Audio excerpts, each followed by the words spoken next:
Buenas tardes a todas y todos. Agradecemos la presencia de la vicepresidenta de la República, señora Carolina Costa. Nos honra con su presencia, pero también sabemos que por tareas propias de la investidura se va a tener que retirar un poco antes de que finalice esta actividad. La actividad está prevista en dos fases. Una primera parte que va a ser un conversatorio rememorando los 50 años de la oficialización del Plan Cóndor, y una segunda parte cuando finalice el conversatorio destinado a hacer un homenaje, un reconocimiento institucional al doctor William Tyler por haberse retirado de las actividades. Nos acompañan en la mesa y les agradecemos mucho la presencia de diferentes personalidades vinculadas a la temática. En primer lugar, la directora de la Secretaría de Derechos Humanos para el pasado reciente, Alejandra Casablanca, el fiscal especializado en crímenes de lesa humanidad, doctor Ricardo Percivali, la doctora Josefina Minata, fiscal federal de la República Argentina, el conocido escritor uruguayo Fernando Lucasoni, recientemente premiado por su trayectoria, y también Jan Yarab, venido desde Chile, representante regional del Alto Comisionado de las Naciones Unidas para los Derechos Humanos. Vamos a dar comienzo a esta actividad dándole la palabra a Alejandra Casablanca. Cada uno de los panelistas tiene un tiempo comunicado previamente a poner. Sabemos que se van a ajustar a ese tiempo para poder tener un conversatorio dinámico y ágil, más allá de que sobre este tema cada uno de los involucrados puede hablar mucho tiempo. Todas y todos sabemos lo que significó en líneas generales el Plan Cóndor y esperamos que este acontecimiento sirva para mantener viva la memoria de lo ocurrido, pero al mismo tiempo para reafirmar los desafíos que aún tenemos pendientes en materia de justicia, de libertad y también de otros ámbitos. Muchas gracias a todas por haber venido. Agradecemos a APU, la Asociación de la Prensa, que permite que esta actividad sea visualizada fuera del país a través de YouTube. Muchas gracias a APU. Y sin más, le damos la palabra a Alejandra Casablanca.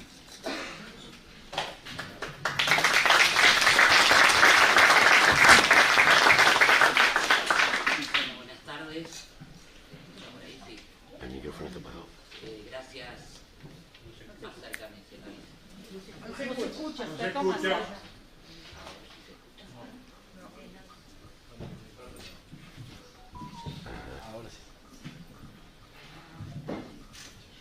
Ahora sí. Agradecer a la compañera vicepresidenta de la República, la ingeniera Carolina Costa. Gracias, Carolina, por acompañar este conversatorio, diría yo, este seminario tan necesario sobre el pasado reciente. Muchas gracias a mi sindicato que está en este momento transmitiendo en vivo, a todos los compañeros y compañeras expresas y expresos políticos, madres y familiares, integrantes de todas las organizaciones sociales que luchan por memoria, verdad y justicia, y a las distintas autoridades nacionales, departamentales, internacionales que nos acompañan. Yo quiero empezar así. Dice la periodista Nadia Angelucci desde Roma el pasado 21 de octubre. El llanto desconsolado de la hija de Rafaela Filippazzi, un llanto que hablaba de años de ausencia, de búsqueda y de dolor, marcó el momento en que el Tribunal de Roma pronunció la condena a cadena perpetua para Jorge Néstor Trócoli. Un llanto incontrolable que heló a todos los presentes en la sala y que convirtió la lectura de la sentencia en una escena de memoria viva. Así comienza la crónica de la querida colega Nadia Angelucci. ¿Por qué traigo esto del pasado 21 de octubre? Porque a veces se habla de la memoria en pasado, como si solamente por conmemorar 50 años del Plan Cóndor, y podríamos seguir hablando, ¿no? Hace poquito 50 años de la Operación Morgan, 30 años de marchas, 40 años de la recuperación democrática, 20 años de trabajo del IAF. Piensa que la memoria es el pasado y en realidad la construcción, la necesaria construcción de una pedagogía de la memoria y de una política de Estado de memoria es presente y es futuro, porque es lo que más nos acerca a tratar de convertir, y que no sea solo carteles ni palabras, la no reiteración del terrorismo de Estado, ese nunca más del que tanto hablamos.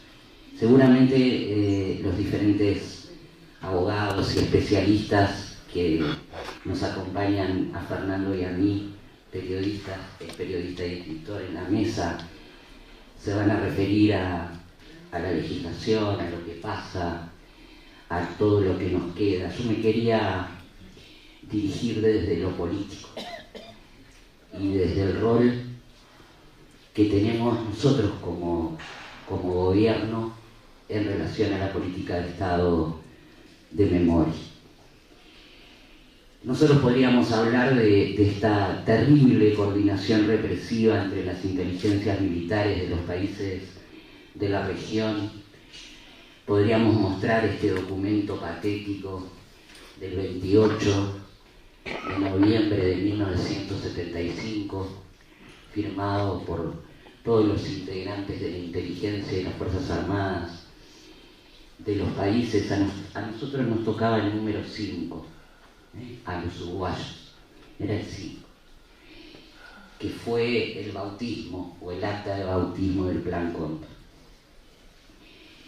Esta política represiva en la región, que se especializó y se destinó mediante la fuerza de recursos humanos y materiales de todos los estados, con un solo objetivo: la destrucción física, política y organizativa de cualquier opositor a la dictadura, de cualquier opositor al terrorismo de Estado. Yo hablaba de la formalidad porque, bueno, en esa cumbre en Santiago, en esa acta fundacional de una conferencia de 3 días a la que llamó Manuel Contreras, ¿no?, de la Dirección de Inteligencia Nacional de la DINA chilena, firmaron Argentina, Brasil, Chile, Paraguay y Uruguay. Después se sumaron Ecuador y Perú.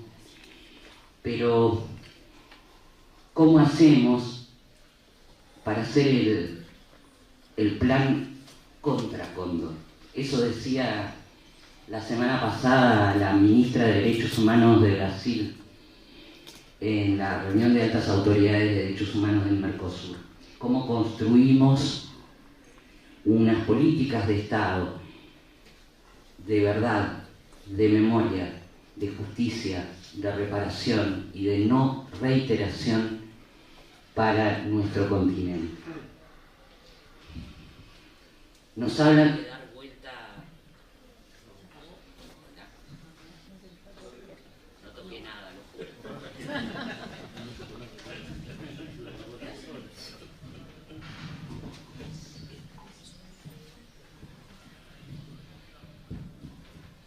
Nos hablan de dar vuelta a una página que no está escrita porque desconocemos.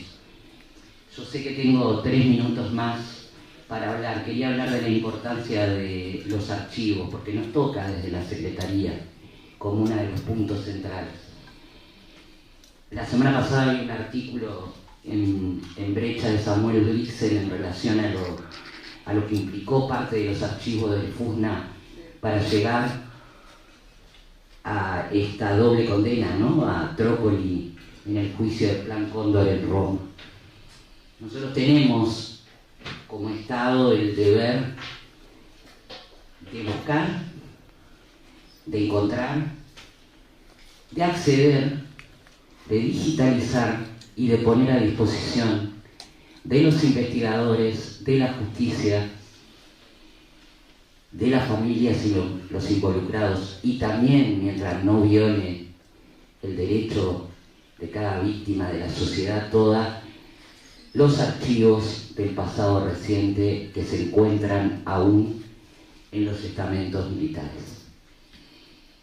Yo sé que no está de moda hablar de prioridades de gobierno ni de plan de gobierno, pero una vez hablando con la vicepresidenta me dijo, bueno, ¿vas a aceptar este cargo? Referite al plan de gobierno cuando hable de lo que los frentes amplistas tenemos que hacer en materia de memoria, verdad y justicia. Y por eso yo quiero terminar con eso y con dos lecturas cortitas que tienen que ver no solo con la prioridad de gobierno en cuanto a exacerbar, a buscar de todas las maneras posibles las posibilidades de agotar todas las instancias para la búsqueda de la verdad de los detenidos desaparecidos. Esta es una de las 63 prioridades de gobierno. Sino también a las acciones prioritarias de gobierno, a continuar con la búsqueda, a revisar las leyes reparatorias de las víctimas, que también habla del Plan Cóndor, por supuesto, a continuar con el intercambio internacional de información tan necesario y brindar mayor participación y protección a las víctimas de la dictadura, a desarrollar una política nacional de memoria capaz de recibir y colaborar con las iniciativas de la sociedad civil al respecto, a sancionar la injerencia indebida en temas políticos y o los comportamientos militares en actividad que reivindiquen lo actuado, a levantar toda traba burocrática que obstaculice la obtención de información de calidad respecto a los lugares de enterramiento y posibilitar un mayor acceso a fuentes de inteligencia militar, a garantizar por parte del Estado la fluidez de la tramitación judicial de los casos donde se juzguen delitos de lesa humanidad. En fin, esto es parte de los 12 puntos que el programa del Frente Amplio establece y que llevaremos adelante en esta gestión hasta el término del mandato. Les recomiendo este libro para todas las edades, además, Plan Cóndor, de Francesca Leza y Sebastián Santana en las ilustraciones. Solo marcar un punto en particular. La lucha por verdad, justicia y reparación por los crímenes de Plan Cóndor continúa. En el marco de la investigación realizada por este proyecto colaborativo, lo pueden encontrar en internet, plancondor.org, mapeamos las causas judiciales que desde los mismos años del Cóndor, en los 70, han investigado los delitos de coordinaciones represivas en América del Sur. El país con mayor cantidad de investigaciones es Uruguay, con 17 causas, seguido de Argentina, con 14, seguido de Chile con 8 y de Italia con 6. Pero la mayor parte de las causas en Uruguay aún están en etapa de instrucción, mientras que en Argentina, Chile e Italia la mayoría ya tuvieron sentencia. Quería terminar recordando a alguien. Este libro se llama El Informe Orletti, Conexión Internacional. Y la verdad que en el momento en que, creo que estábamos trabajando en Sarandí, Fernando, en que sale el libro, recordar a Enrique Rodríguez Larreta, que tanto hizo, que tanto buscó, que tanto investigó en relación a lo que sucedía en Orletti, uno de los centros clandestinos de tortura, desaparición y muerte. Me parecía como reivindicar a alguien que a veces parece olvidado. Dice Enrique, Orletti, el miedo, y más que el miedo, la angustia, esa especie de sensación de pozo sin fondo, de una sensación que uno no controla, la oscuridad total, y a la vez esa angustia controlada por el delirio, de estar en una situación de días y días sin comer, muerto de frío, torturado con picana eléctrica, que crea una situación de delirio donde uno desarrolla la idea loca. Yo recuerdo eso de que iba a sobrevivir, que a pesar de todo iba a vivir, lo que en realidad, visto desde el día de hoy, es una idea absolutamente absurda. Muchas gracias, señora vicepresidenta, sabremos cumplir.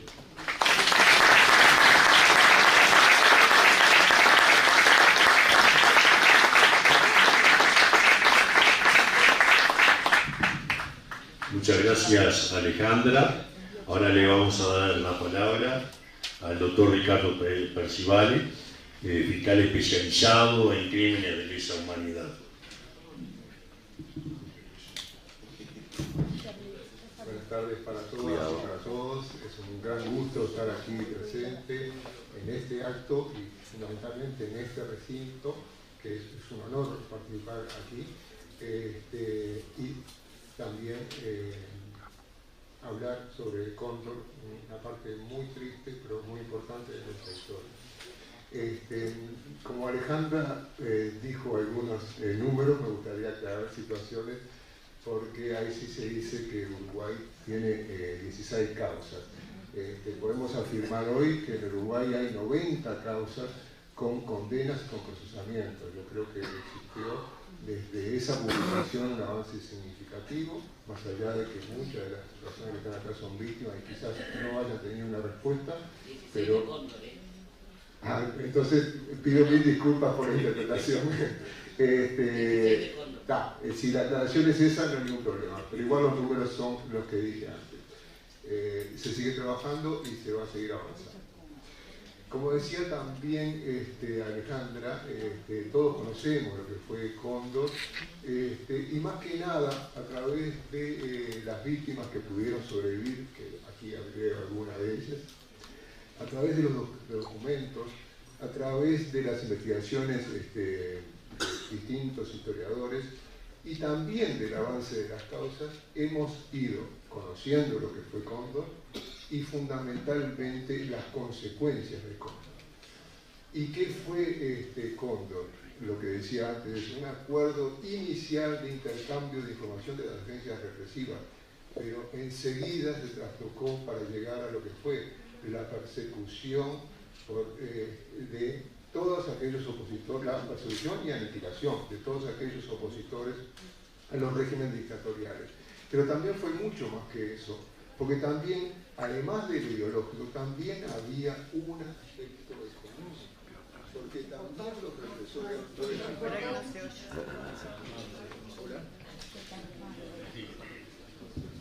Porque también los represores fueron por los bienes y el dinero de las organizaciones políticas en general y también de las víctimas en particular. Y Cóndor fueron, a través de lo que fuimos conociendo a lo largo de todos estos años, las desapariciones forzadas, los homicidios, las apropiaciones de niños, las privaciones ilegítimas de libertad, las torturas. Y fue también mucho más que eso, porque fue las extradiciones manu militares, el hecho de actuar los represores en otro país, los centros clandestinos, en fin, un conjunto indeterminado de graves violaciones a los derechos humanos. Podríamos decir que Cóndor fue el cenit de las violaciones a los derechos humanos. Y también Cóndor, como una cara distinta de la misma moneda, fue las grandes violaciones de las obligaciones de los estados. Porque si los estados tienen algún sentido de su existencia, es precisamente para proteger a sus asociados. Y aquí no solo se los protegió, sino que se los atacó de la forma más vil. Y este es el tema central, esos ataques. Pero hoy nos queremos detener en lo que fue el germen o el pre-Cóndor, que quizás esté un poco menos estudiado que Cóndor y creo que es más importante que esto. ¿Por qué digo esto? Porque también participo de la idea que Cóndor no es un punto de partida. Creo que Gastón lo dejó ver. Cóndor es un punto de llegada, porque hubo toda una orquestación previa de las agencias represivas entre los países. Por eso también digo que Cóndor no es una concreción, sino que es una culminación. Y en esto me gusta poner ejemplos para que quede bien claro de qué estamos hablando. Porque como dijimos antes, Cóndor fueron las desapariciones forzadas, pero no aparecieron con Cóndor. Aparecieron en Uruguay mucho antes. En Uruguay, en democracia, años 71, tuvimos la desaparición de Gabriel Ayala y de Héctor Castañeto. En marzo del 73 la de Roberto Gómez Hoffman. Y en el marco, sí, de los acuerdos entre países, o sea, lo que sí sería previamente Cóndor, tenemos las desapariciones de Washington Barrios en el año 75, Democracia en Argentina, la de Eduardo del Fabro, la de Natalio Dergan, la de Nevio Melo y la de Winston Masucci, todas producidas en Democracia en Argentina. Y si hablamos de homicidios, obviamente en Uruguay hubo homicidios políticos mucho antes del Plan Cóndor. En el 72 murieron por tortura Carlos Batalla, Francisco Chocho, Alvariza, Fernández Mendieta, todos por acción ilegal del Estado en democracia. Y si nos referimos a las coordinaciones internacionales, también antes de Cóndor hubo asesinatos políticos en Argentina con participación de las fuerzas represivas uruguayas, porque el Departamento 3 del CID estuvo involucrado en las muertes de Javier, La Trónica y Banfield, porque el Departamento número 3 del CID y la DNI estuvo involucrado en lo que fueron la operación Dragón, que fue la persecución al sector ortodoxo del MLN, que esto fue en el año 75, ahí hubo también muertes, porque el Departamento 3 del CID de Uruguay, en coordinación con las fuerzas argentinas, detuvo en noviembre del 74 a lo que se conoce como los 5 fusilados de Soca, los trajo a Uruguay, los torturó a Uruguay y los ejecutó acá. Todos ellos militantes del MLN Tupamaros. Pero también en el 74, también fue asesinado en Argentina, en plena democracia, Raúl Feldman, un militante del Partido Comunista. Entonces, todo esto sucedía. Y si hablamos de los niños apropiados, no podemos olvidarnos de Amaral García, apropiado en noviembre del 74.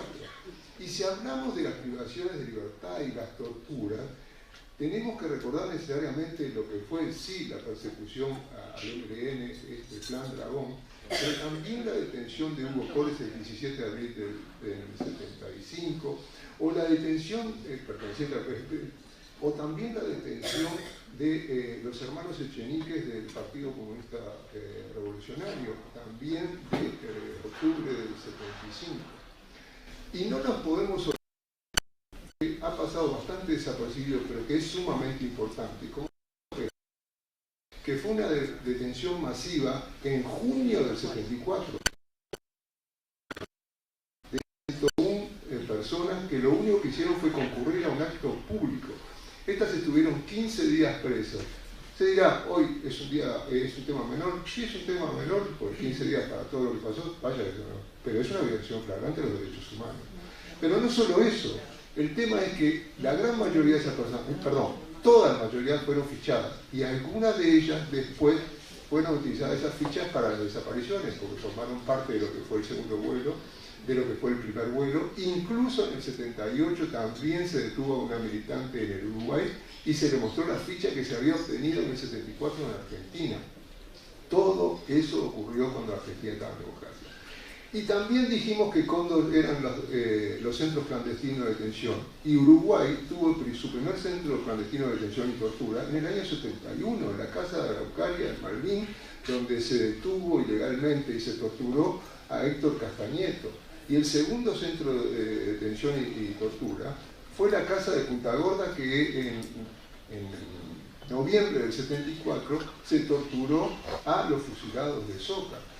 Y entonces, si hablamos además de extradiciones militares, que de eso se trató parte del Plan Cóndor, porque muchas víctimas fueron traídas clandestinamente a Uruguay, segundo vuelo, primer vuelo, y otros que todavía seguimos intentando saber qué ocurrió. También en el periodo pre-Cóndor existieron traslados clandestinos y compulsivos desde Argentina a Uruguay. No nos podemos olvidar que en febrero del 74 se trajo a Antonio Viana y a su familia al Uruguay en forma compulsiva. Luego se lo torturó acá y terminó preso en Uruguay. También al mes siguiente se trajo aquí al Uruguay a Rodríguez Coronel y sus amigos porque se los presumía vinculado a un grupo político que después tuvieron que ser liberados, pero fueron privados de legítima libertad, torturados, etc. Sí, obviamente también tenemos ahí el caso de los fusilados de Soca, de estos traslados compulsivos, y también en el 75 se detuvo a 3 personas presuntamente vinculadas al 26 de marzo, que fue una organización política legal hasta que fue ilegalizada por la dictadura. Pero también otro tema que nos queríamos referir, y que este sí es el meollo de la cuestión, a través del trabajo rutinario del análisis de documentos, fuimos advirtiendo de la presencia de represores en Argentina en plena democracia allá. Las primeras actuaciones se remontan al año 71. En Argentina estaban en dictadura, no la final, la del 76, pero en dictadura, pero Uruguay estaba en democracia.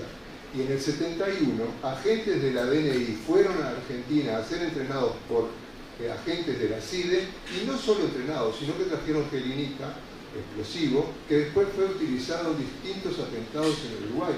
Estamos hablando del año 71. Y también en ese periodo tenemos que en el año 72, el 14 de abril del 72, democracia en Uruguay y comienzos de democracia en Argentina, tenemos en 2 legajos, el de Antonio Matos, un represor, prófugo de la justicia uruguaya y argentina, y de Juan Rebollo, actual condenado por la causa de las chicas de Abril, donde se dice, se le reconoce en su legajo personal la actuación que tuvieron en Argentina en el interrogatorio de un argentino, de una persona en Argentina. Repito, 13 de abril del 72, democracia en Uruguay. Pero eso no queda ahí. En el 73, 24 de octubre del 73, se le reconoce al agente del CID, Alberto Graña, posteriormente condenado por el caso Alper, el hecho de participar en Chile en la persecución de los militantes del MLN que se encontraban en ese país. En el año 75, en septiembre, hay un reconocimiento en el legajo de Gabazo, donde se le reconoce por su detención en forma conjunta con la CIDE de los hermanos Echenique. En el año 75 también está constatado de que Ernesto Ramas fue uno de los interrogadores y torturadores de Hugo Cores. Y obviamente que esto que estamos hablando de documentación está absolutamente también respaldado por el testimonio de víctimas que recuerdan haber visto a Campos Hermida en Argentina, que recuerdan haber visto a Gabazo en Argentina. Y esto cuando todavía estábamos en democracia. Y repito, me parece que es el tema central al que le tenemos que poner atención, porque no podemos admitir que estos mecanismos que ya estaban absolutamente aceitados se dieron cuando uno de los países por lo menos estaba en democracia. Y entonces, para ir cerrando, lo que nos tenemos que plantear es ¿qué aprendimos de Cóndor? Y yo creo que Cóndor nos da muchas cosas. ¿Qué aprendimos o qué deberíamos aprender? En primer lugar, que hechos de esta naturaleza nunca más, en este país ni en el mundo. En segundo, en revalorizar la democracia como un sistema, como el mejor sistema de convivencia, con las falencias que tenga y con los avances que tengan que hacer, más que nada en temas de igualdad. Pero el sistema más importante de convivencia. En tercer lugar, la importancia del fortalecimiento de las instituciones, cosas que no ocurrieron en este país en su momento y que tenemos que valorarlas como tales, y fundamentalmente el Poder Judicial, porque el Poder Judicial es el último reducto donde acuden las personas para defender sus derechos, si será importante fortalecer a este poder del Estado. En cuarto lugar, lo que tenemos que tener claro, que en todo sistema democrático de derecho, el eje sobre el que debe girar los goznes de este son precisamente la protección y la defensa de los derechos humanos. Y que este telo lo tengan presente, que lo tengamos presente cada uno de los agentes del Estado que tengamos que intervenir en toda cuestión que nos toque actuar, y fundamentalmente a las fuerzas represivas. Se podrá decir, bueno, estas cosas ocurrieron porque era un momento especial del Uruguay, porque estábamos en un estado de excepción y se actuó apegado a la Constitución y a la ley, y nos van a traer a colación las medidas prontas de seguridad que están previstas en el artículo 168, numeral 17 de la Constitución, y nos van a hablar del estado de guerra que también está previsto en la Constitución. Pero nosotros decimos muy enfáticamente que ninguno de esos dos institutos que están en la Constitución habilite a que el Estado asesine, haga desaparecer, torture, se apropie de los niños. De ninguna manera. Eso no está establecido en nuestra Constitución y no admite discusión alguna. Por su parte, si nos atenemos en lo que es el estado de guerra, si existió en este país un estado de guerra, que es un tema absolutamente discutible porque se habló de estado de guerra interno, y el estado de guerra interno no existe previsto en la Constitución, porque la Constitución habla de guerra entre países, no interna. Pero si existió ese estado de guerra, tenía que haber regido los convenios de Ginebra, que los convenios de Ginebra protegen a todas las víctimas contra los ataques de los estados, y eso no fue así. Pero si seguimos hablando de las medidas prontas de seguridad, lo que tenemos que tener presente es que la llave de estas la tiene la Asamblea General, y que la autorización que otorga la Asamblea General es al Poder Ejecutivo, y que es a este a quien le corresponde dictar las medidas y no delegar ello a las fuerzas represivas. Y también tenemos que tener presente la importancia del artículo 168.2 de la Constitución, que establece que es al presidente de la República, actuando con el ministro del ramo o el Consejo de Ministros, que es el comandante en jefe de las Fuerzas Armadas. ¿A qué vamos con todo esto? Vamos a que el poder político siempre tiene que tener el control absoluto de las fuerzas represivas del Estado, y que no puede delegar en estas como un cheque en blanco la persecución de las personas por el motivo que sea. Y para cerrar, me parece que es sumamente importante un acto de esta naturaleza, y también todo lo que es los avances que tímidamente se están haciendo en materia de verdad y justicia en las causas judiciales, porque me parece que la persecución de los crímenes de lesa humanidad es un punto sumamente importante para mantener la memoria, como nos hablaba hoy Alejandra, pero fundamentalmente para sostener ese nunca más y esa garantía de no repetición que reclaman las instituciones, que reclaman las organizaciones sociales y fundamentalmente los colectivos de víctimas como el PISOL, pero que no solo lo reclaman ellos, que lo reclamamos nosotros como agentes del Estado, porque entendemos que la justicia es un valor esencial en todo Estado de Derecho, y no solo lo decimos nosotros, y no lo dicen las organizaciones sociales, sino que fue un mandato de Naciones Unidas desde que hace más de 50 años, en su resolución 3020, dijo lo siguiente: convencida de que el castigo efectivo de los crímenes de guerra y de los crímenes de lesa humanidad constituye un elemento importante para impedir que se cometan tales crímenes y poner fin a los mismos, así como para la mejor protección de los derechos humanos y las libertades fundamentales y el desarrollo de la cooperación entre los pueblos de la paz y de la seguridad internacionales. Muchas gracias.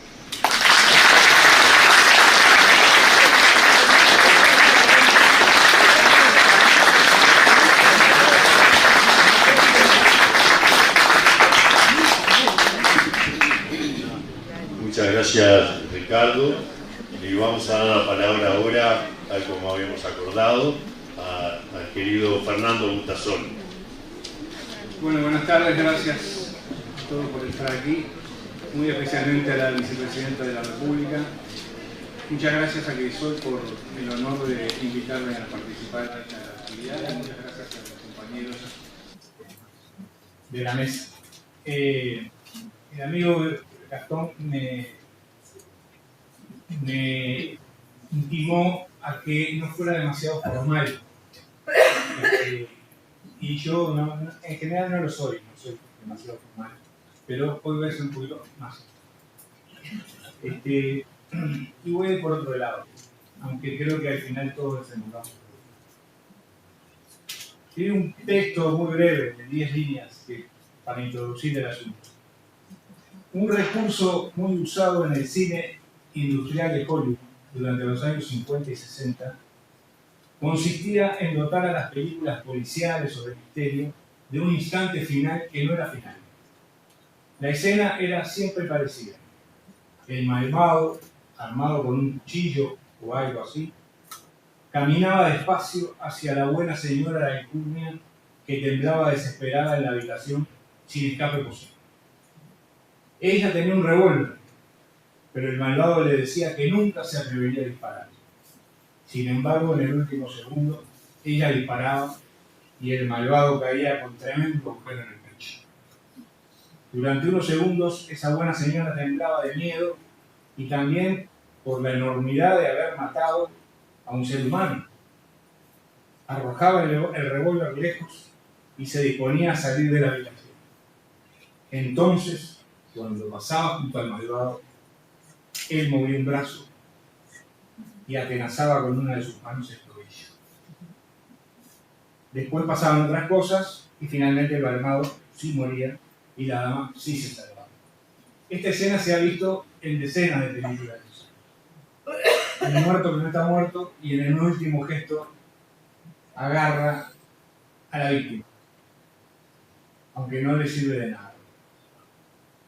Este truco dramático del cine fue parodiado de manera extraordinaria por Peter Sellers, que gran cómico, en el comienzo de una película titulada La fiesta inolvidable, cuando el actor que él encarna debe tocar la corneta del ejército británico en la colonia, y cuando la va a tocar recibe un disparo y muere. Pero el actor Peter Sellers recibe el disparo, se tambalea y se niega a morir. Y vuelve a tocar la trompeta. Para desesperación del director de la película, que ordena otro balazo, otro tambaleo de Peter Sellers y otro cornetazo. Esto, que parece ser una broma, tiene mucho que ver con lo que yo me pregunto del Plan Cóndor. ¿Será que se negó a morir? ¿Está muerto el Plan Cóndor?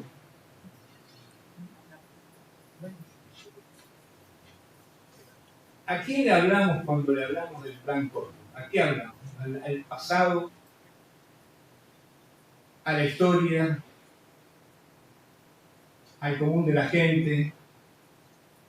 ¿A los entendidos?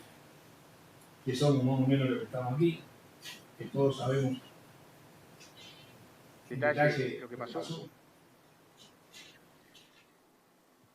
Yo tengo una anécdota con una doctora filóloga argentina, Nora Strejilevich, quien me preguntó en un lugar, no me acuerdo dónde realmente, durante un congreso, si a mi juicio el Plan Cóndor seguía existiendo. Estábamos hablando en los años 2008, 2009. Yo le dije, bueno, el Plan Cóndor como tal no. Ahora, puede haber sucedáneos del Plan Cóndor, ¿no? Como los edulcorantes. Está el stevia, está el otro. Lo que cambia es la marca y es el nombre. Yo creo que estos 50 años de la firma del protocolo es como la cortada de la cinta, ¿no? Porque el Plan Cóndor, como bien lo decía el doctor Percivale, funcionó desde mucho antes.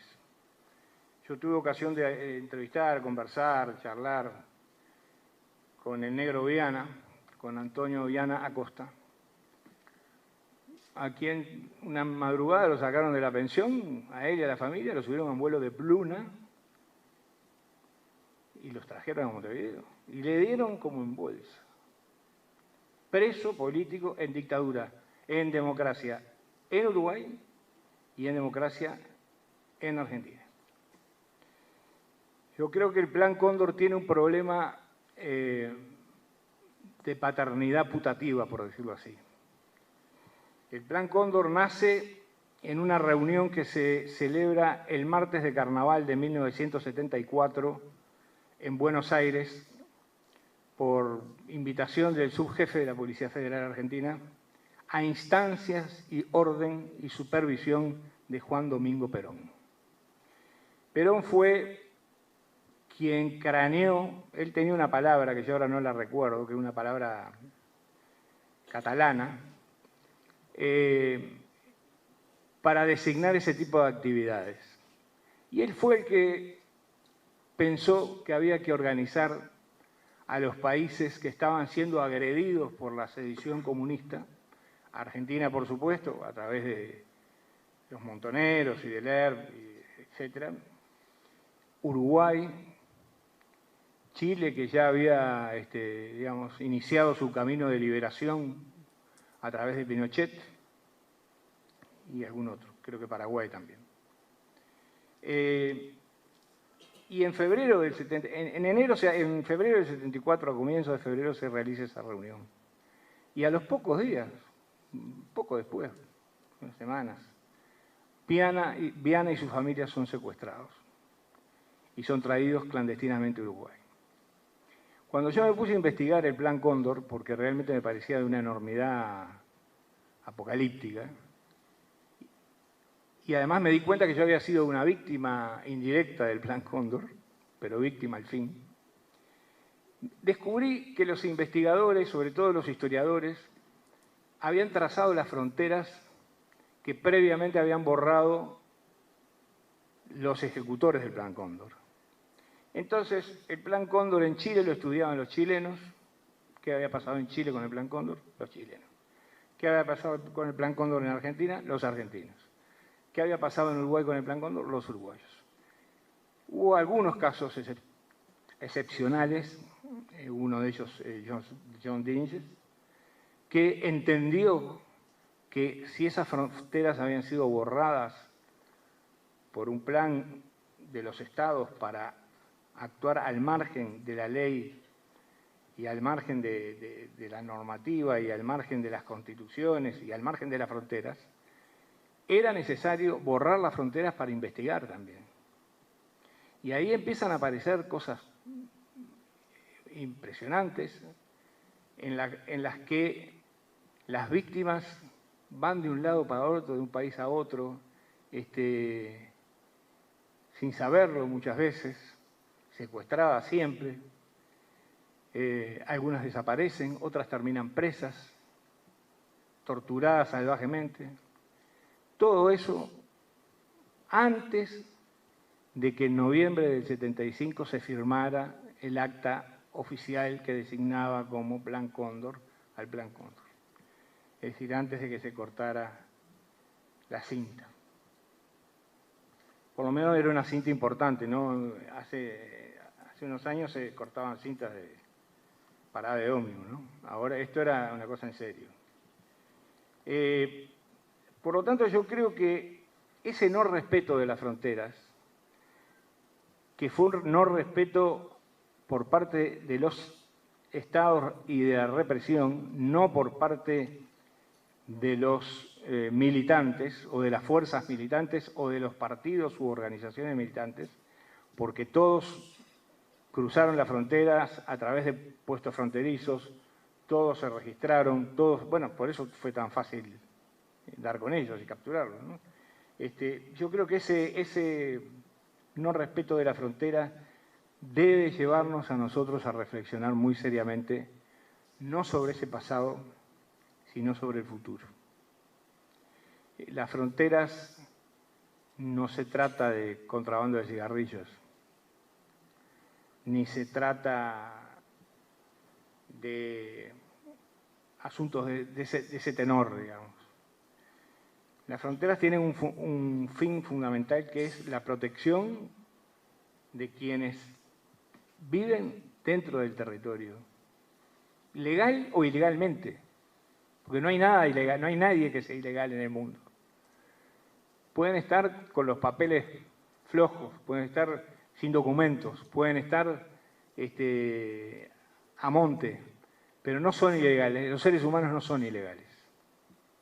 Y yo creo que el tener en consideración la importancia de las fronteras va de la mano con tener en consideración la importancia de los vecinos y con observar a los vecinos, porque lo que pasó en los años 70, en una situación política, económica y social muy especial, tiene ciertos paralelismos con lo que está sucediendo hoy en América Latina y sobre todo en el Cono Sur. Hay diferencias notables, pero diferencias que pueden cambiar en 6 meses. Entonces, me parece que un seminario de este tipo, una conversación de este tipo, una charla de este tipo, también nos tiene que servir no solamente para evaluar todo lo que se hizo y todo lo que no se ha podido hacer por culpa del Estado o de integrantes del Estado, sino para prever qué se debe hacer, qué se puede hacer, qué hay que hacer.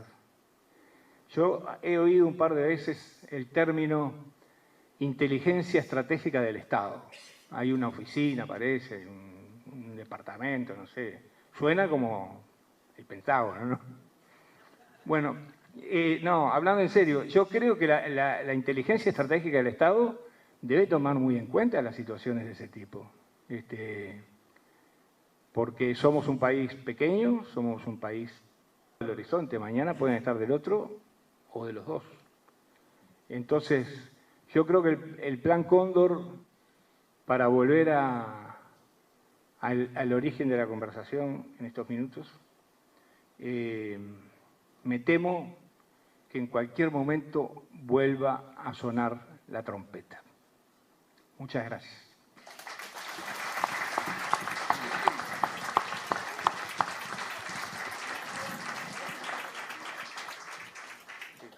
Le agradecemos a Fernando Buttazzoni sus palabras, tal cual habíamos quedado, le vamos a dar la palabra a la doctora Josefina Minata, fiscal federal de la República Argentina, que se va a referir al Plan Cóndor desde la perspectiva del litoral argentino.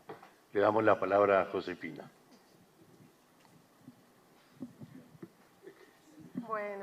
Bueno, muy buenas tardes a todas y a todos. Muchísimas gracias por esta invitación, particularmente a Gastón Grisoni, a Brenda Falero y a todo Crisol. Y quiero decirles que agradezco profundamente a Ricardo Percivale porque mucha de mi investigación no hubiera sido posible sin su inestimable colaboración. Y por último, no quiero dejar de decirles lo enormemente afortunados que son de contar aquí con una vicepresidenta que está acompañando un evento como este.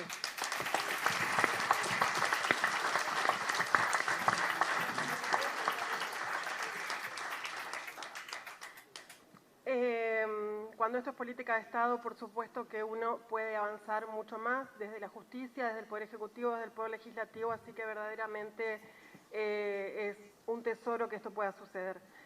Yo vengo a contarles o a compartir con ustedes el resultado de algunas investigaciones que tengo a cargo. Yo soy fiscal federal y tengo a cargo una fiscalía que abarca toda la costa del río Uruguay en la provincia de Entre Ríos. Es decir que mis puntos fronterizos con la República Oriental del Uruguay son Salto, Paysandú y Fray Bentos y toda la costa que ello abarca. A partir de mi trabajo me ha tocado conocer algunos casos que han tenido como víctima a ciudadanos de la República Oriental del Uruguay y cuyos casos se han enmarcado también dentro de lo que se conoce como los bordes del Plan Cóndor. ¿Por qué se le dice los bordes? Porque son aquellos casos que quizá no han tenido la violencia, la trascendencia y la magnitud de los casos más conocidos de Cóndor, como puede ser Orleti, como centro clandestino de detención, pero que sin embargo son casos que muestran perfectamente la articulación que existió entre las fuerzas represivas argentinas con las fuerzas represivas uruguayas y a partir del estudio de los testimonios y la documentación de estos casos, se puede ver cómo el Plan Cóndor transnacionalizó el modo de cometer el terrorismo de Estado. Como decían recién, no hubo más fronteras para que las policías pudieran actuar para cometer crímenes de lesa humanidad, y también sucedió que no había lugar donde quedarse sin ser descubierto, ¿no?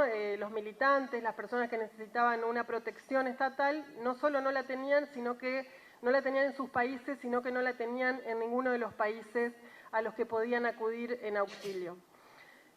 Como bien dijo Ricardo, Cóndor no comienza en el año 75 ni en el año 74, sino que comienza mucho antes con lo que, bueno, justamente Ricardo dijo pre-Cóndor, ¿no?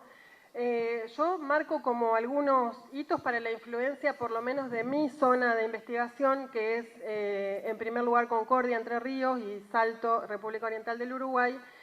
Y un hecho sumamente importante de aquel momento fue en el año 1974 el comienzo de la construcción de la represa de Salto Grande.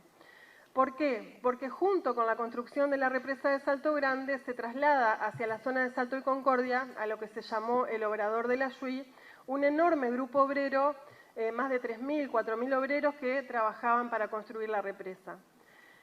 Concordia en ese momento empieza a presentar un clima sumamente caldeado. Uruguay ya estaba en dictadura, de modo tal que los obreros de la República Oriental del Uruguay tenían una representación sindical a través de obreros argentinos. Estos obreros comienzan a ser perseguidos.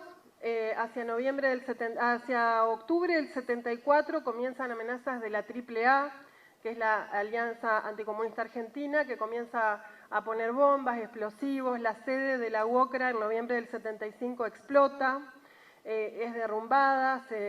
Afortunadamente en ese caso no hubo que lamentar muertes, pero sí la sede de la Unión de la Construcción de la República Argentina es completamente demolida en la ciudad de Concordia.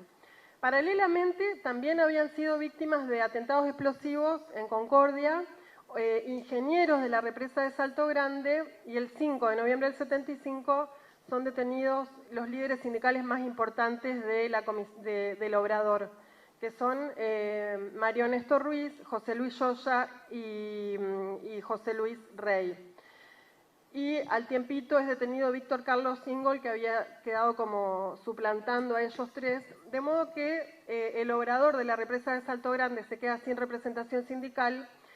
Y paralelamente a esto, mientras tanto que íbamos recibiendo estos testimonios sobre lo que pasaba en Salto Grande en el 75, comenzamos a mirar, como bien dijo Ricardo, qué pasaba con los libros de regimiento.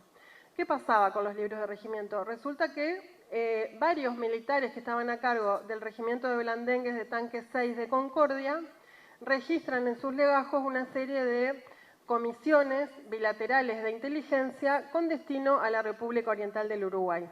En algunos casos, estos agentes de inteligencia se reunían en Rivera, en otros casos en Carrasco, en otros casos en Tacuarembó, pero eran reuniones de agentes de inteligencia que efectivamente estaban pensando desde mucho tiempo antes de que se firmara Cóndor del modo de articular la inteligencia de todos los países. Se registran en el año 71, se registran en el 72, se registran en el 73, se registran en el 74, hasta la firma de Cóndor. Junto con esto, en noviembre del 75 sucede una de las primeras detenciones que yo tengo registrada en la zona, que es de un obrero de Salto Grande que intenta encontrar refugio en Salto. Él es oriundo de Concordia, Hugo Galvani.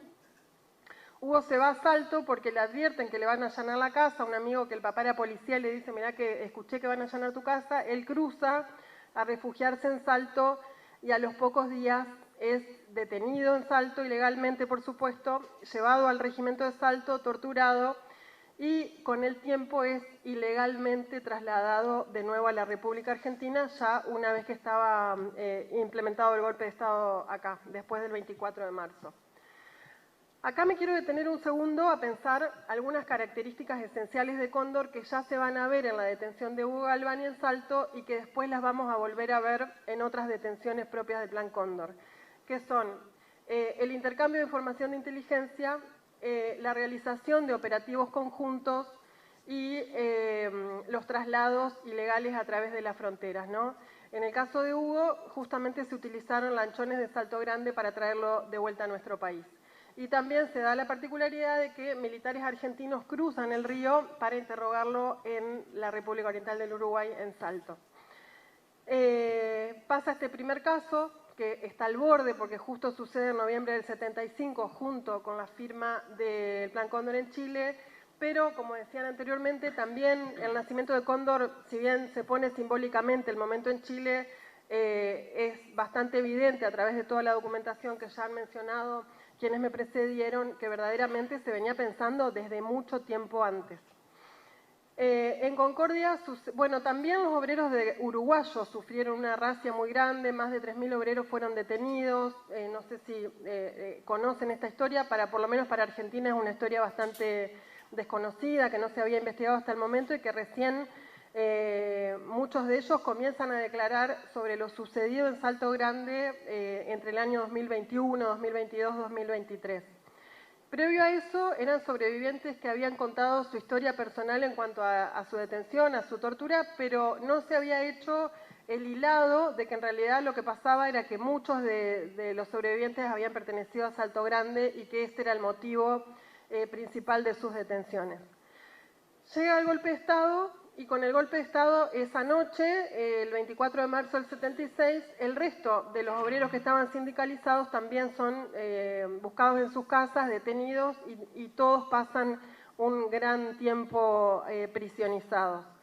Paralelamente a esto, cuando vamos a buscar los registros de la prefectura, que les cuento que en la Argentina la prefectura es una fuerza que fue muy poco investigada, pero sin embargo, y que también estaba hasta el momento como vista como una fuerza como más ajena, si se quiere, al plan represivo, porque estaba bajo el mando de la Armada, pero por otro lado patrullaba el río y parecía como que no tenía participación, pero sin embargo cuando vamos a mirar los libros de la prefectura, podemos observar muchos casos de patrullajes conjuntos del río con las autoridades navales de la República Oriental del Uruguay.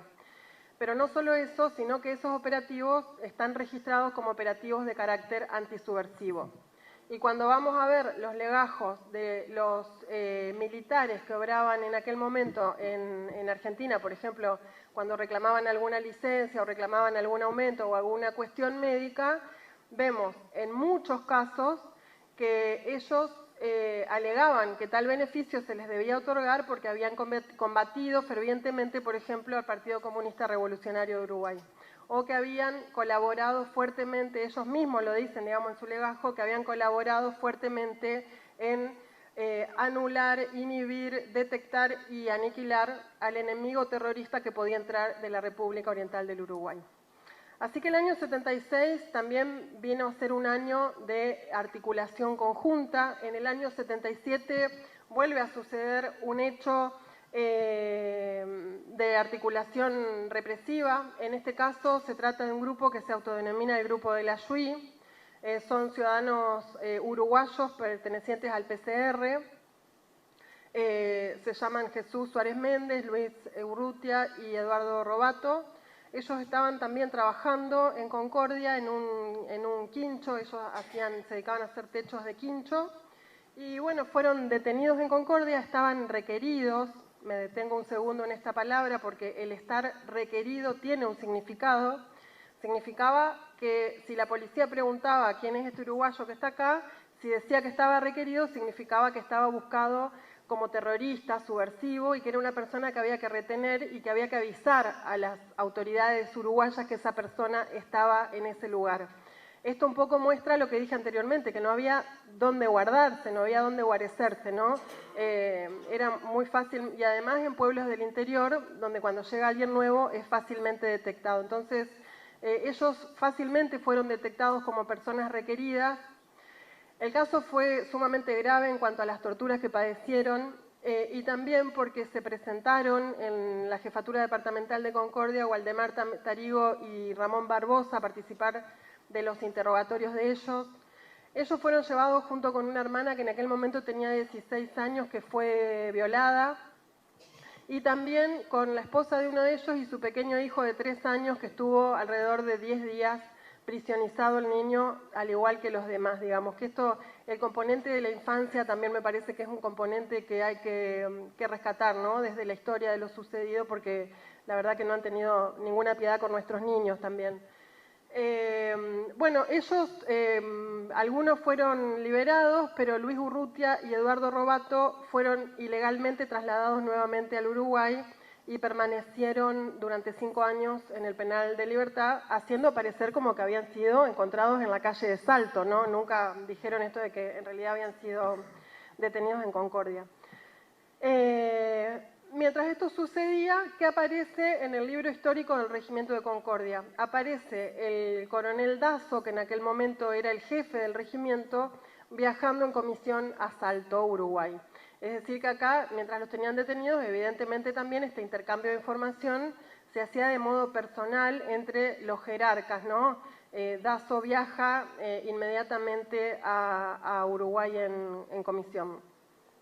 Para el año, y bueno, mientras tanto, continúan los acuerdos de inteligencia, continúan las comisiones hacia el Uruguay, y ya para el año 78 sucede otro hecho, que es la detención de Susana Escudero, con su pequeña hija también de 4 años, en aquel momento tenía Laura, y con su compañero de entonces, que también sufren lo mismo que el grupo de la Yui. Ellos son detenidos, son separados de la nena durante toda esa detención. Susana no sabía dónde estaba la niña. Ella después cuenta que la pudo recuperar gracias a la intervención de un sacerdote que se llamó Andrés Servín, que era un sacerdote de Concordia que colaboraba mucho con estos temas, y por eso ella, cuando es liberada, puede volver a reencontrarse con la niña. Pero durante todo este tiempo, mientras tanto, se vuelve a documentar esta articulación represiva entre Argentina y Uruguay a través de distintas maneras. Patrullajes conjuntos, operativos antisubversivos, intercambio de información, permeabilización de la frontera. Bueno, estos son algunos de los términos que figuran en los libros, ¿no? Como escritos en esta clave. Una clave antisubversiva, una clave antiterrorista. Si vemos esos libros vamos a ver muchas veces la palabra ERP, montoneros, tupamaros, bueno, comunista, digamos, como una jerga propia también del modo de conducirse de las fuerzas represivas que evidencia también un mismo lenguaje, ¿no?, entre las policías. Por último, les cuento que estas causas están avanzando, que hemos pedido la extradición de Tarigo y de Barbosa a la República Argentina, y que sí, para que vayan a la República Argentina, sí. Así que, bueno, eso está en pleno trámite. Los represores argentinos sí fueron indagados. Por último, 2 minutos, no sé si me queda tiempo. Bueno, porque, bueno, esa es una trama de Cóndor. Y la otra trama que yo investigo tiene que ver con los vuelos de la muerte en el delta entrerriano. Y acá también, esta investigación se centra o se sitúa puntualmente en lo que sería la costa argentina de Nueva Palmira, digamos. Frente a Nueva Palmira está Villa Paranacito, que es una localidad muy pequeña del sur de Entre Ríos, que pertenecía en aquel momento al departamento Gualeguaychú. Tiene enfrente, del lado argentino, lo que fue un polo combativo muy importante, que fue el cordón industrial de Zárate Campana. Ahí estaba Ford, estaba Mercedes-Benz, estaba Sindar, había como mucha sindicalización, había mucha militancia y en consecuencia también fue un lugar de una extrema represión. Y por otro lado, bueno, también estaba Gualeguaychú, Concordia, todo esto que les cuento de Salto Grande, es decir que Paranacito estaba enclavado en un lugar al medio de una enorme efervescencia política en aquel momento. Pero ¿de qué modo fue utilizado Paranacito como territorio? Paranacito fue el lugar donde los isleños y las isleñas decían ver caer cuerpos al agua desde aviones. Ellos, lo que cuentan las personas que viven todavía en Paranacito es que de repente o encontraban cuerpos flotando en el río, o de repente pasaba un avión y al tiempo aparecía un cuerpo pasando en el río. Pero también es un lugar donde por primera vez los testigos dicen haber encontrado tambores rellenos de cemento con cuerpos adentro. Y esto abre una enorme incógnita en cuanto al Plan Cóndor, porque ustedes saben que esos tambores rellenos de cemento se caracterizaron siempre con un centro clandestino de detención en particular, que fue Orletti. Los cuerpos que se pudieron identificar en el EAF, en los antropólogos forenses pudieron identificar dentro de esos tambores, todos pertenecían a Orletti, es decir, a víctimas del Plan Cóndor. Como dije, esto abre un enorme interrogante porque nos lleva a preguntarnos muchas cosas. Esto todavía no está develado y además también lo cierto es que no encontramos concretamente ningún tambor en esta zona. Pero bueno, también hablando con especialistas, con los antropólogos, ellos me dicen es muy difícil pensar que alguien que se dedica a cortar juncos, que vive en un ambiente tan ruralizado, pueda inventar un hallazgo de tal magnitud, porque una persona no imagina que alguien va a meter un cuerpo adentro de un tambor relleno de cemento, ¿no? Entonces, dan mucha credibilidad a lo que dicen los testigos de Paranacito. Esto nos lleva a preguntarnos muchas cosas, principalmente si Orletti utilizó el delta entrerriano para el descarte de sus crímenes y para el descarte de los cuerpos de sus víctimas, o también si ese método fue utilizado por otros centros clandestinos de detención. Pero lo cierto es que con relación al Plan Cóndor, lo que no hay ninguna duda es que los cuerpos que fueron apareciendo después, hacia mayo del 76, en las costas de Colonia, que recordarán Floreal Avellaneda, Roque Montenegro, Rosa Mora, todos esos cuerpos que comienzan a aparecer entre abril y mayo del 76, evidentemente habían sido conocidos por el Estado uruguayo, no solo en cuanto a su aparición, sino también en cuanto a su procedencia.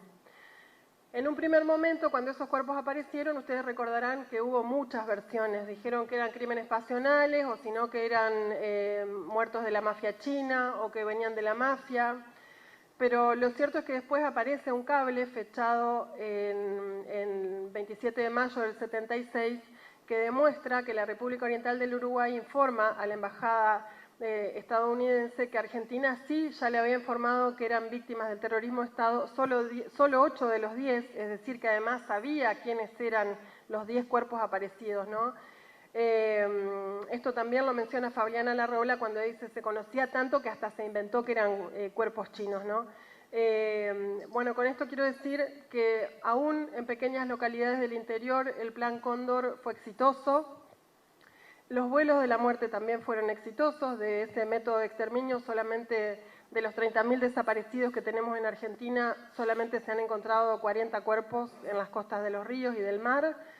De modo tal que un poco me sumo a las reflexiones que se hicieron previamente, ¿no? Porque pensar en una coordinación tan precisa y pensar en un método tan exitoso y en cuánta gente que nos falta y en cuántos compañeros que no están, nos obliga desde el punto de vista de la justicia a profundizar las investigaciones, nos obliga a poder buscar la verdad de lo sucedido y por sobre todas las cosas a poder tomar conciencia de eso que pasó hace 50 años, en realidad está pasando hoy. Cada vez que una persona dice que sigue buscando a su familia, eso está pasando hoy.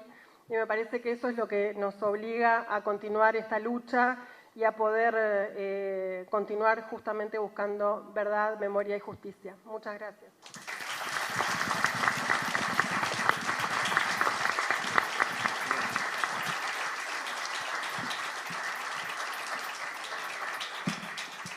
Le agradecemos a la doctora Josefina Minata, fiscal federal de la República Argentina.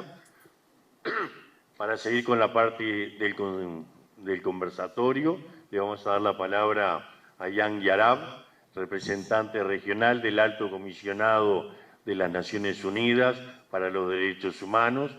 Le vamos a avisar a Jan que venimos muy bien con el tiempo, o sea que vamos a seguir con él. Cuando él termine, pasaremos a la segunda etapa de esta actividad, en la cual vamos a hacer un reconocimiento a Wilder Tyler. Le pasamos sin más la palabra. Muy buenas tardes a todas y todos. Estimado presidente de Crisol, Gastón Grisoni, honorables representantes de las instituciones del Estado uruguayo, estimados integrantes de Crisol, personas defensoras de derechos humanos Es verdaderamente un honor y un placer estar hoy presencialmente con todas y todos ustedes. En primer lugar, quisiera agradecer la invitación de Crisol para venir a este conversatorio y también agradecer toda la experticia que nos compartieron las y los panelistas.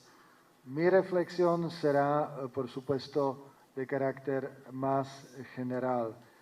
Desde la perspectiva de la Oficina del Alto Comisionado de las Naciones Unidas para los Derechos Humanos, resulta tremendamente importante hablar del Plan Cóndor.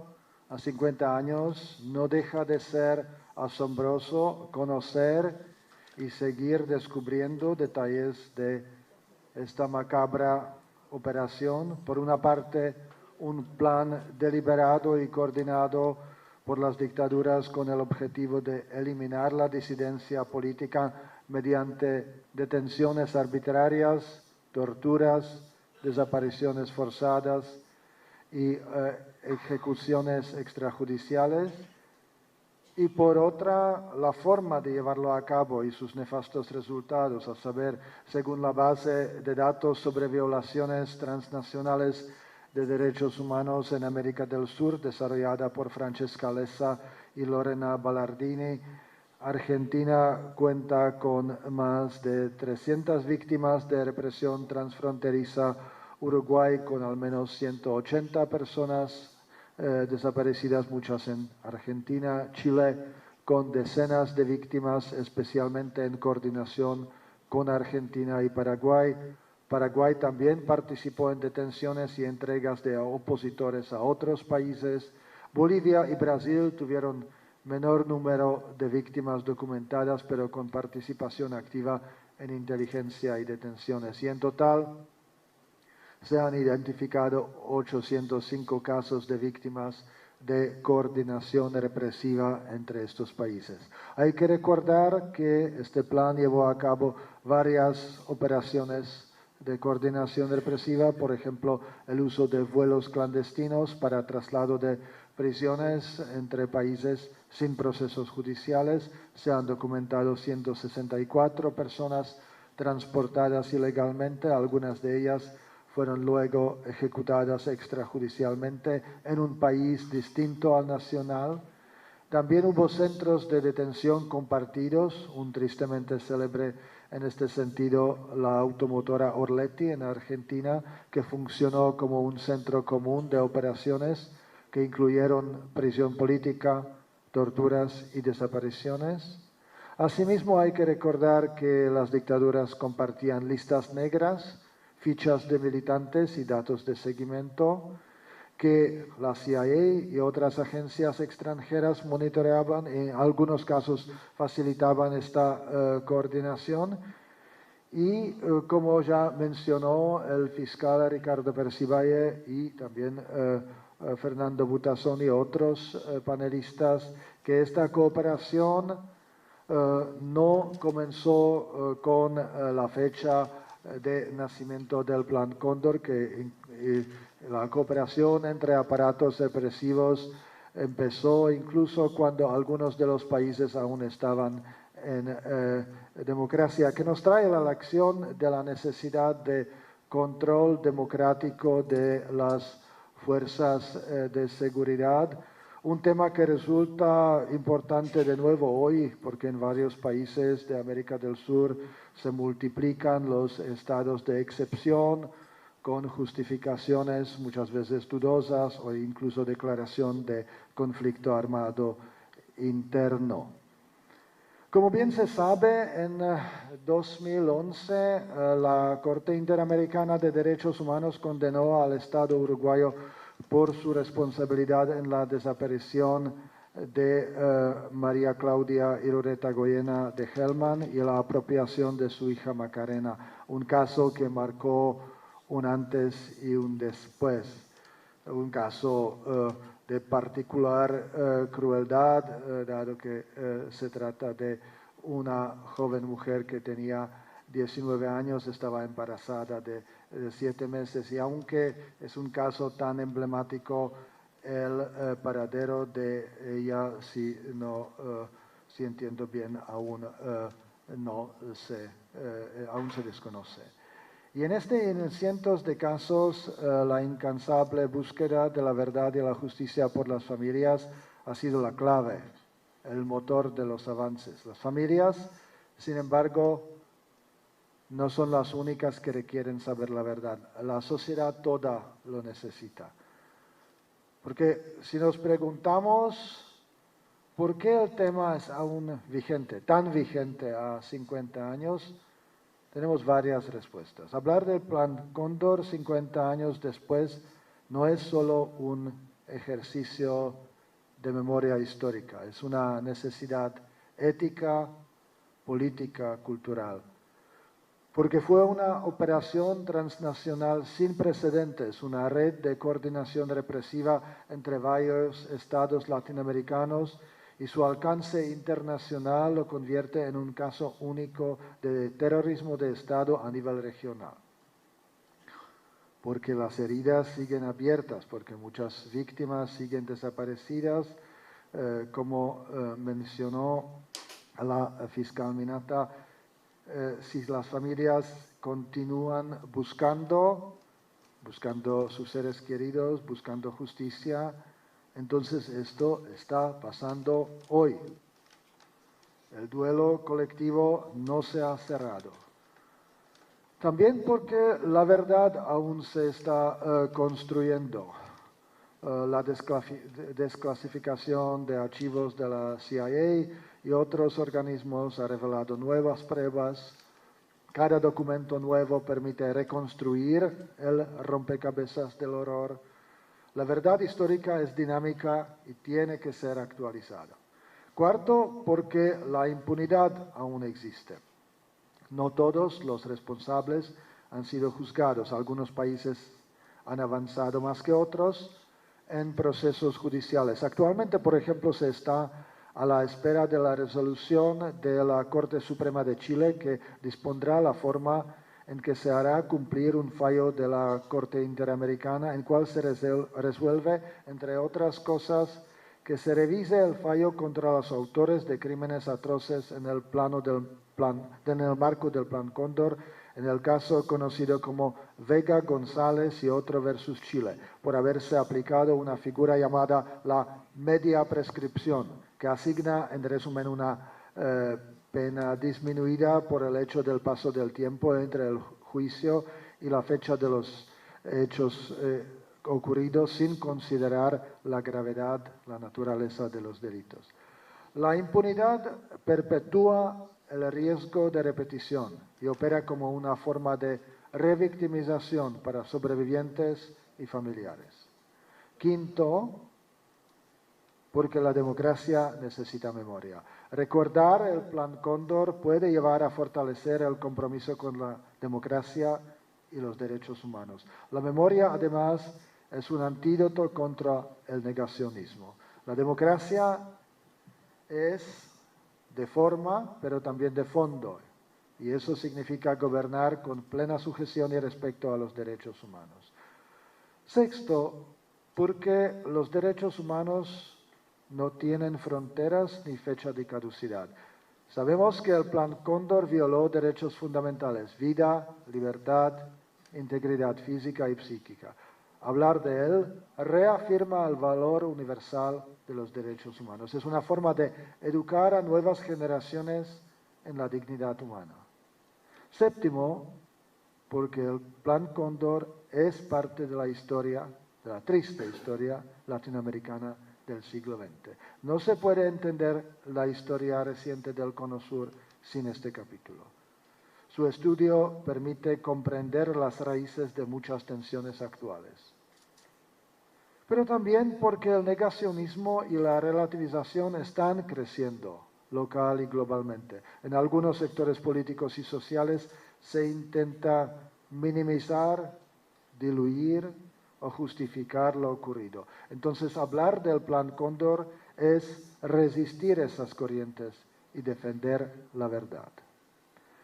Una vez más, gracias por la invitación y por último quisiera reiterar el compromiso de la oficina con el mandato de verdad, justicia, reparación y garantías de no repetición. Muchas gracias por su atención.